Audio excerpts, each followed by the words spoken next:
హరే కృష్ణ. గీతా జయంతి అంటే శ్రీమద్ భగవద్గీత జయంతి మహోత్సవం అండి. 18వ అధ్యాయం 78వ శ్లోకం ద్వారా సంజయుడు మనకి ఏం చెప్తున్నాడండి? యత్ర యోగేశ్వర కృష్ణో యత్ర పార్థోదనుర్ధరః తత్ర శ్రీ విజయో భూతిర్ ధ్రువానీతిర్మతిర్మమ.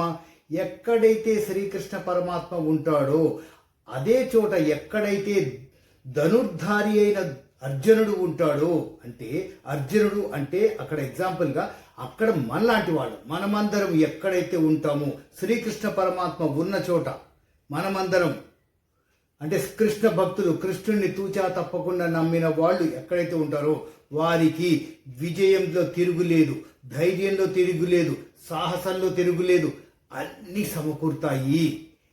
యత్ర యోగేశ్వర కృష్ణో యత్ర పార్థో ధనుర్ధరః తత్ర శ్రీ విజయో భూతి. తత్ర శ్రీ విజయో భూతి, విజయం ఖచ్చితం. ధ్రువానీతిర్మతిర్మ, నేను ధృవీకరిస్తున్నాను, ఖచ్చితంగా జరిగి తీరుతుంది అని సంజయుడు చెప్తున్నాడండి. ఎంత గొప్ప విషయం అండి!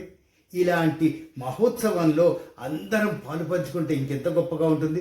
రేపు అంటే డిసెంబర్ 1వ తారీఖున శ్రీ వేణుగోపాల స్వామి వారి మందిరం ఉంది కదండి, మలేషియన్ టౌన్షిప్కి ఆపోజిట్లో ఉంది.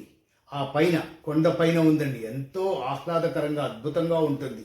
అక్కడ ఉదయం 9 నుంచి 1 గంట వరకు గీతాపారాయణం, 108 శ్లోకాలు గీతాపారాయణం, 7, 12, 15 3 అధ్యాయాలు, అలాగే భజగోవింద స్తోత్రాలు, 2 భక్తి గీతాలతో మిమ్మల్ని అందరినీ అలరింపజేయడానికి మేము వస్తున్నాం. అందరూ వస్తారని ఆశిస్తున్నాం. హరే కృష్ణ.